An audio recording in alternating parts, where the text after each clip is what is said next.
I've 18 minutes is an absolutely brutal time limit, so I'm going to dive straight in, right at the point where I get this thing to work. Here we go. I'm going to talk about 5 different things. I'm going to talk about why defeating aging is desirable. I'm going to talk about why we have to get our shit together and actually talk about this a bit more than we do. I'm going to talk about feasibility as well, of course. I'm going to talk about why we are so fatalistic about doing anything about aging.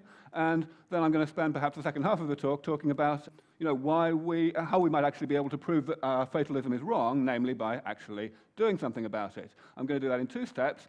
The first one I'm going to talk about is how to get from a relatively modest amount of life extension, which I'm going to define as 30 years, applied to people who are already in middle age when you start, to a point which can genuinely be called defeating aging, namely essentially an elimination of the relationship between how old you are and how likely you are to die in the next year, or indeed to get sick in the first place. And of course, the last thing I'm going to talk about is how to reach that intermediate step, that point of maybe 30 years life extension. So I'm going to start with why we should. Now, I want to ask a question. Hands up, anyone in the audience who is in favor of malaria? That was easy. Okay, hands up anyone in the audience who's not sure whether malaria is a good thing or a bad thing. Okay, so we all think malaria is a bad thing. That's very good news, because I thought that was what the answer would be. Now, the thing is, I would like to put it to you that the main reason why we think that malaria is a bad thing is because of a characteristic of malaria that it shares with aging. And here is that characteristic. The only real difference is that aging kills considerably more people than malaria does. Now, I like in an audience in Britain especially to talk about the comparison with fox hunting, which is something that was banned after a long struggle by the government not very many months ago. I know I'm with a sympathetic audience here, but as we know, a lot of people are not entirely persuaded by this logic. And this is actually a rather good comparison, it seems to me. A lot of people said, well, it's the city boys have no business telling us rural types what to do with our time. It's a traditional part of the way of life, and we should be allowed to carry on doing it. It's ecologically sound. It stops a population explosion of foxes. But ultimately, the government prevailed in the end because the majority of the British public, and certainly the majority of members of Parliament, came to the conclusion that it was really something that should not be tolerated in a civilized society. And I think that human aging shares all of these characteristics in spades. What part of this do people not understand? It's not just about life, of course. It's about healthy life. Getting frail and miserable and dependent is no fun. Whether or not dying may be fun. So really, this is how I like to describe it. It's a global trance. These are the sorts of unbelievable excuses that people give for aging. And I'm not actually saying that these excuses are completely valueless. There are some good points to be made here, things that we ought to be thinking about, forward planning, so that nothing goes so that we minimize the turbulence when we actually figure out how to fix aging. But these are completely crazy when you actually remember your sense of proportion. These are arguments, these are things that you have it would be legitimate to be concerned about. But the question is, are they so dangerous, these risks of doing something about aging, that they outweigh the downside of doing the opposite, namely leaving aging as it is? Are these so bad that they outweigh condemning 100,000 people a day to an unnecessarily early death? If you haven't got an argument that's that strong, then just don't waste my time, is what I say. Now, there is one argument that some people do think really is that strong, and here it is. People worry about overpopulation. They say, well, if we fix aging, no one's going to die to speak of, or at least the death toll is going to be much lower, only from crossing St. Giles carelessly. And therefore, we're not going to be able to have many kids, and kids are really important to most people. And that's true. And a lot of people try to fudge this question and give answers like this. I don't agree with those answers. I think they basically don't work. I think it's true that we will face a dilemma in this respect. We will have to decide whether to have a low birth rate or a high death rate. The high death rate will, of course, arise from simply rejecting these therapies and in favor of carrying on having a lot of kids. And I say that that's fine. The future of humanity is entitled to make that choice. What's not fine is for us to make that choice on behalf of the future.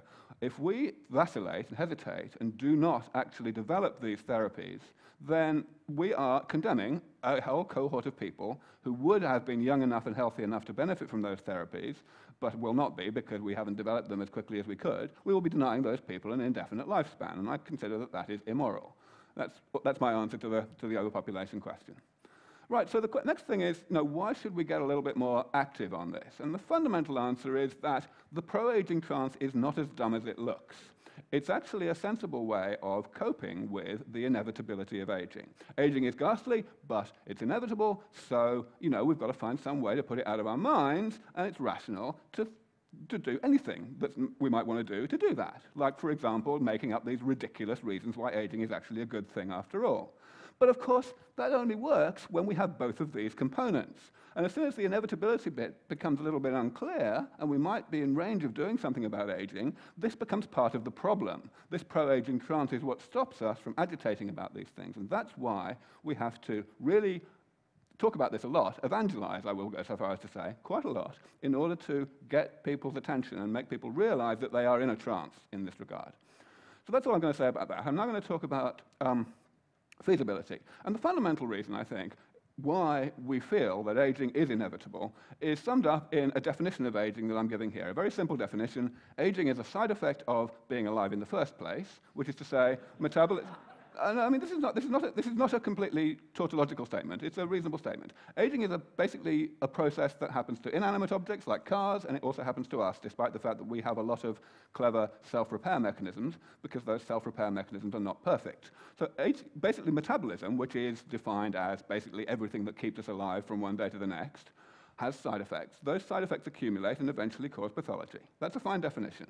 So we can put it this way. We can say that we have this chain of events, and there are really two games in town, according to most people, with regard to postponing aging. They're what I'm calling here the gerontology approach and the geriatrics approach. The geriatrician will intervene late in the day when pathology is becoming evident, and the geriatrician will try and hold back the sands of time and stop the accumulation of side effects from causing the pathology quite so soon. Of course, it's a very short-termist strategy. It's a losing battle because the things that are causing the pathology are becoming more abundant as time goes on. The gerontology approach looks much more promising on the surface because it's, prevention is better than cure. But unfortunately, the thing is that we don't understand metabolism very well. In fact, we have a pitifully poor understanding of how organisms work. Even cells we're not really too good on yet. We discovered things like, for example, RNA interference only a few years ago, and this is a really fundamental component of how cells work. Basically, gerontology is a fine approach in the end, but it is not an approach whose time has come when we're talking about intervention. So then, what do we do about that? I mean, that's a fine logic. That sounds pretty convincing, pretty ironclad, doesn't it? But it isn't. Before I tell you why it isn't, I'm going to go a little bit into what I'm calling step 2. Just suppose, as I said, that we do acquire, let's say we do it today, for sake of argument, the ability to confer 30 extra years of healthy life on people who are already in middle age, let's say 55. I'm going to call that robust human rejuvenation, okay? What would that actually mean for how long people of various ages today, or equivalently of various ages at the time that these therapies arrive, would actually live? In order to answer that question, you might think it's simple, but it's not simple. We can't just say, well, if they're young enough to benefit from these therapies, then they'll live 30 years longer. That's the wrong answer. And the reason it's the wrong answer is because of progress. There are two sorts of technological progress, really, for this purpose. There are fundamental major breakthroughs, and there are incremental refinements of those breakthroughs. Now, they differ a great deal in terms of the predictability of time frames. Fundamental breakthroughs, very hard to predict how long it's going to take to make a fundamental breakthrough. It was a very long time ago that we decided that flying would be fun, and it took us until 1903 to actually work out how to do it. But after that, things were pretty steady and pretty uniform. I think this is a reasonable sequence of events that happened in the progression of the technology of powered flight. We can think really that each one is sort of beyond the imagination of the inventors of the previous one, if you like. It's a sort of, the incremental advances have added up to something which is not incremental anymore. This is the sort of thing you see after a fundamental breakthrough.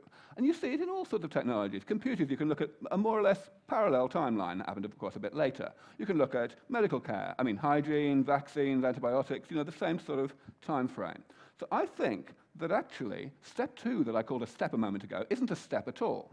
That, in fact, the people who are young enough to benefit from these first therapies that give this moderate amount of life extension, even though those people are already middle-aged when the therapies arrive, will be at some sort of cusp. they will mostly survive long enough to receive improved treatments that will give them a further 30 or maybe 50 years. In other words, they will be staying ahead of the game. The therapies will be improving faster than the remaining imperfections in the therapies are catching up with us.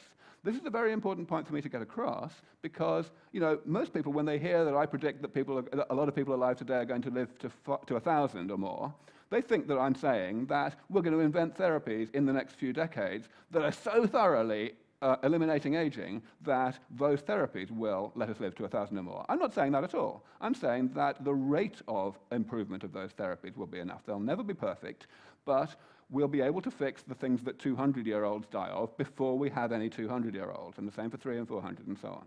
I've decided to give this a little name, which is longevity escape velocity, and it seems to get the point across.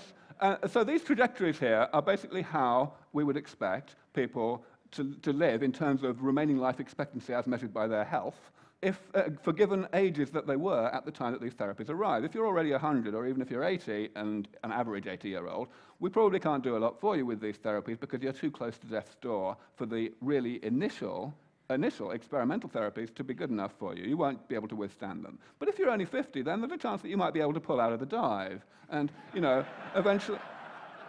eventually get through this and start becoming biologically younger in a meaningful sense in terms of your youthfulness, both physical and mental, and in terms of your risk of death from age-related causes. And of course, if you're a bit younger than that, then you're never even going to get near to being fragile enough to die of age-related causes. So this is a genuine conclusion that I come to, that the first 150-year-old, we don't know how old that person is today because we don't know how long it's going to take to get these first-generation therapies. But irrespective of that age, I'm claiming that the first person to live to 1,000, subject, of course, to global catastrophes, is actually probably only about 10 years younger than the first 150-year-old, and that's quite a thought. All right, so finally I'm going to spend the rest of the talk, my last 7.5 minutes, on step one, namely how do we actually get to this moderate amount of life extension that will allow us to get to escape velocity. And in order to do that, I need to talk about mice a little bit. I have a corresponding milestone to robust human rejuvenation. I'm calling it robust mouse rejuvenation, not very imaginatively. And this is what it is. I say we're going to take a long-lived strain of mouse, which basically means mice that live about 3 years on average. We do exactly nothing to them until they're already 2 years old. And then we do a whole bunch of stuff to them. And with those therapies, we get them to live on average to their 5th birthday. So in other words, we add 2 years. We treble their remaining lifespan, starting from the point that we started the therapies. The question then is, what would that actually mean for the time frame until we get to the milestone I talked about earlier for humans, which we can now, as I've explained, equivalently call either robust human rejuvenation or longevity escape velocity? Secondly, what does it mean for the public's perception of how long it's going to take for us to get to those things, starting from the time we get the mice? And thirdly, the question is, what will it do to actually how much people want it? And it seems to me that the first question is entirely a biology question, and it's extremely hard to answer. One has to be very speculative, and many of my colleagues would say that we should not do this speculation, that we should simply keep our counsel until we know more. I say that's nonsense. I say we absolutely are irresponsible if we stay silent on this. We need to give our best guess as to the time frames in order to give people a sense of proportion so that they can assess their priorities. So I say that we have a 50-50 chance of reaching this RHR milestone, robust human rejuvenation, within 15 years from the point that we get to robust mouse rejuvenation. 15 years from the robust mouse. The public's perception will probably be somewhat better than that. The public tend to underestimate how difficult scientific things are, so they'll probably think it's 5 years away. They'll be wrong, but that actually won't matter too much. And finally, of course, I think it's fair to say that a large part of the reason why the public is so ambivalent about aging now is the global trance I spoke about earlier, the coping strategy. That will be history at this point because it will no longer be possible to believe that aging is inevitable in humans since it's been postponed so very effectively in mice. So we're likely to end up with a very strong change in people's attitudes, and of course that has enormous implications. So in order to tell you now how we're going to get these mice, I'm going to add a little bit to my description of aging. I'm going to use this word damage to denote these intermediate things that are caused by metabolism and that eventually cause pathology. Because the critical thing about this is that even though the damage only eventually causes pathology, the damage itself is caused ongoingly throughout life, starting before we're born. But it is not part of metabolism itself. And this turns out to be useful because we can redraw our original diagram this way. We can say that fundamentally the difference between gerontology and geriatrics is that gerontology tries to inhibit the rate at which metabolism lays down this damage. And I'm going to explain exactly what damage is in concrete biological terms in a moment. And geriatricians try to hold back the sands of time by stopping the damage converting into pathology. And the reason it's a losing battle is because the damage is continuing to accumulate. So there's a third approach, if we look at it this way. We can call it the engineering approach, and I claim that the engineering approach is within range. The engineering approach does not intervene in any processes. It does not intervene in this process or this one, and that's good because it means that it's not a losing battle, and it's something that we are within range of being able to do because it doesn't involve improving on evolution. The engineering approach simply says, let's go in and periodically repair all of these various types of damage, not necessarily repair them completely, but repair them quite a lot, so that we keep the level of damage down below the threshold that must exist that causes it to be pathogenic. We know that this threshold exists because we don't get age-related diseases until we're in middle age, even though the damage has been accumulating since before we were born. Why do I say that we're in range? Well, this is basically it. That's the point about this slide is actually the bottom. If we try to say which bits of metabolism are important for aging, we will be here all night, because basically all of metabolism is important for aging in one way or another. This list is just for illustration, it is incomplete. The list on the right is also incomplete. It's a list of types of pathology that are age-related, and it's just an incomplete list. But I would like to claim to you that this list in the middle is actually complete. This is the list of types of things that qualify as damage, side effects of metabolism that cause pathology in the end, or that might cause pathology, and there are only 7 of them. They're categories of thing, of course, but there's only 7 of them: cell loss, mutations in chromosomes, mutations in the mitochondria, and so on. And first of all, I'd like to give you an argument for why that list is complete. Of course, one can make a biological argument. One can say, okay, what are we made of? We're made of cells and stuff between cells. What can damage accumulate in? The answer is long-lived molecules, because if a short-lived molecule undergoes damage, but then the molecule is destroyed, like by a protein being destroyed by proteolysis, then the damage is gone too. It's got to be long-lived molecules. So these 7 things were all under discussion in gerontology a long time ago. And that is pretty good news, because it means that we've come a long way in biology in these 20 years. So the fact that we haven't extended this list is pretty good indication that there's no extension to be done.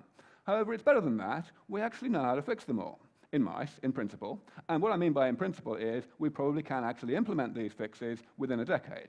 Some of them are partially implemented already, the ones at the top.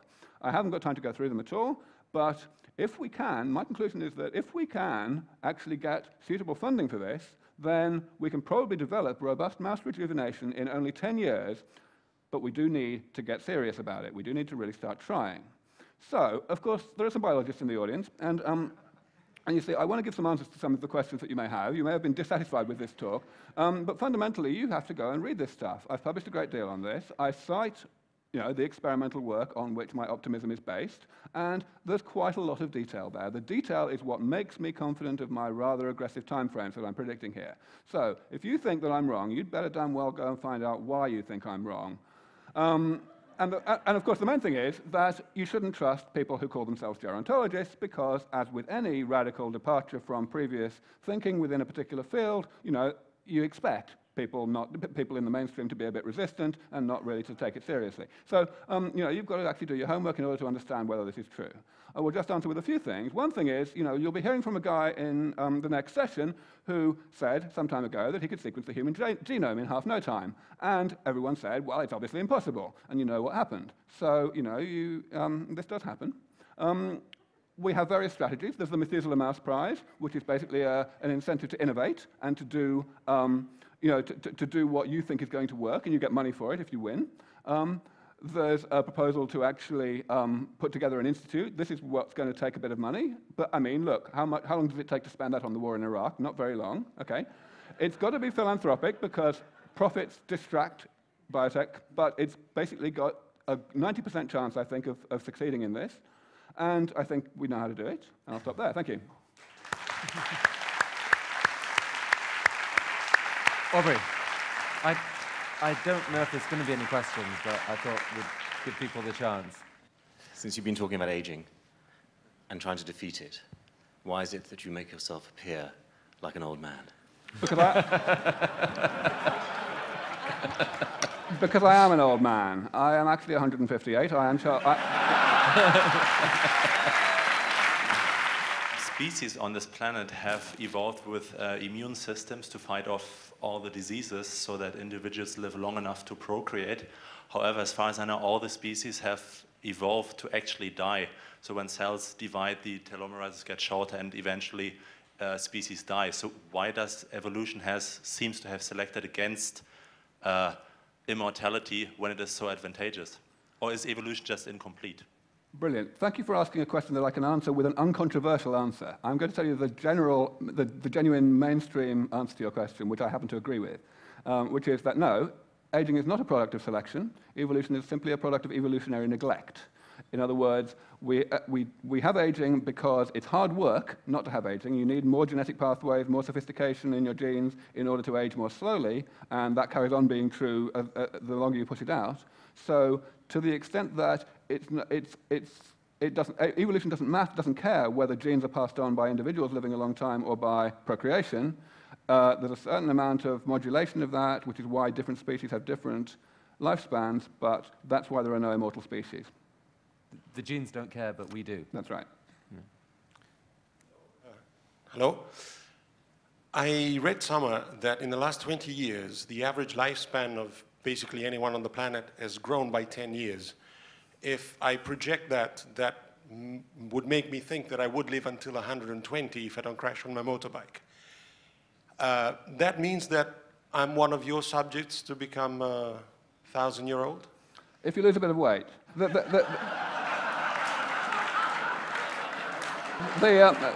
Your numbers are a bit out. The standard numbers are that lifespan's been growing at between 1 and 2 years per decade. So it's not quite as good as you might think, you might hope. But I intend to move it up to 1 year per year as soon as possible. I was told that many of the brain cells we have as adults are actually in the human embryo, and that the brain cells last 80 years or so. Are there if that is indeed true biologically, are there implications in the world of rejuvenation if there are cells in my body that live all 80 years as opposed to typical, couple of months? There are technical implications, certainly. Basically, what we need to do is replace cells in those few areas of the brain that lose cells at a respectable rate, especially neurons, but we don't want to replace them any faster than that, or not much faster anyway, because replacing them too fast would degrade cognitive function. What I said about there being no non-aging species earlier on was a little bit of an oversimplification. There are species that have no aging, Hydra, for example, but they do it by not having a nervous system and not having any tissues, in fact, that rely for their function on very long-lived cells that live more or less indefinitely.